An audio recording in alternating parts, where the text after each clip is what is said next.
हर्षित landmark, सपनों का घर जैसा आप चाहते हैं हम बनाते हैं। 1, 2 एवं 3 BHK ready position flats. Call 9827321321।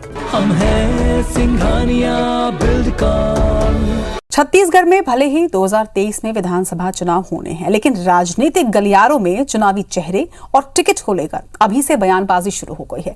ताजा बयान मुख्यमंत्री भूपेश बघेल का है, जिसमें उन्होंने कहा कि बीजेपी में सबका टिकट कटने वाला है और रमन सिंह की टिकट भी खतरे में है। अब सवाल यह है कि सीएम के इस बयान का आधार क्या है? क्या वाकई बीजेपी में ऐसी कोई सुगबुगाहट है कि हाईकमान लोकसभा के तर्ज पर सभी सिटिंग विधायकों की टिकट काटकर नए चेहरों को मौका देने जा रही है? देखिए रिपोर्ट। छत्तीसगढ़ में 15 साल बाद सत्ता से बेदखल हुई बीजेपी एक बार फिर अपनी सियासी जमीन तलाशने की कोशिश कर रही है। बीजेपी नेताओं को एकजुटता का पाठ पढ़ाया जा रहा है, जीत के लिए चिंतन मनन हो रहा है। चुनाव से पहले चेहरा कोई मुद्दा नहीं बने, इसलिए प्रदेश प्रभारी डी पुरेंदेश्वरी पहले ही साफ कर चुकी हैं कि पार्टी चेहरा नहीं विकास के मुद्दे पर लड़ेगी। लेकिन बीजेपी नेता रह रहकर चुनावी चेहरे पर बयानबाजी करते रहे हैं। एक बार फिर बीजेपी के सभी 14 सिटिंग विधायकों की टिकट काटे जाने की खबरें जोरों पर हैं।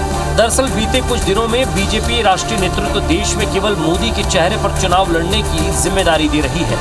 इसके कई उदाहरण हाल के कुछ महीनों में कई राज्यों में देखने को मिले, जहां मुख्यमंत्री से इस्तीफा दिलाकर पूरी कैबिनेट चेंज कर दी गई। इससे पहले 2019 के लोकसभा चुनाव के दौरान भी बीजेपी ने छत्तीसगढ़ की 10 सीटिंग सांसदों की टिकट काटकर नए चेहरों पर दांव खेला था।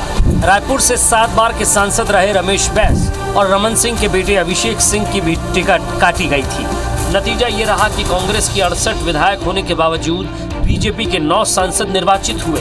ऐसी चर्चा है कि 2023 के विधानसभा चुनाव में बीजेपी ये प्रयोग एक बार फिर कर सकती है। लिहाजा मुख्यमंत्री भूपेश बघेल भी कहने लगे हैं कि बीजेपी में सबके टिकट कटने वाली है।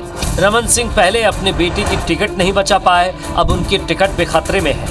सीएम के बयान पर बृजमोहन अग्रवाल ने पलटवार किया कि उनको बीजेपी की चिंता करने की जरूरत नहीं है। 70 विधायकों वाली सरकार संकट में है, कांग्रेस पहले अपना घर संभाले।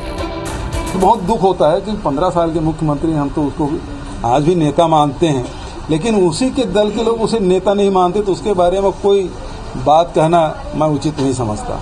उस सबकी टिकट कटने वाली है, वो उसी की चिंता है, क्योंकि रमन सिंह अपने बेटे की टिकट नहीं दिला पाए थे, अब उनकी टिकट खतरे में है।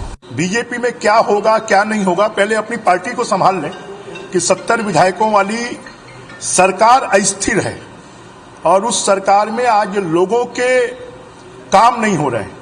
छत्तीसगढ़ का शासन प्रशासन पूरी तरह ठप पड़ा हुआ है। जाहिर है सत्ता गंवाने के बाद छत्तीसगढ़ बीजेपी के कई धड़ों में बिखरने की खबरें आती रहती हैं। वहीं बीजेपी में कोई एक चेहरा नहीं है जिसे पार्टी के अंदर ही सर्वमान्य स्वीकार किया जाए। ऐसे में राजनीतिक गलियारों में यह चर्चा है कि बीजेपी हाईकमान आगामी 2023 के विधानसभा चुनाव में 2019 के लोकसभा चुनाव में सभी सीटिंग सांसदों की टिकट काटने वाला दांव खेल सकती है।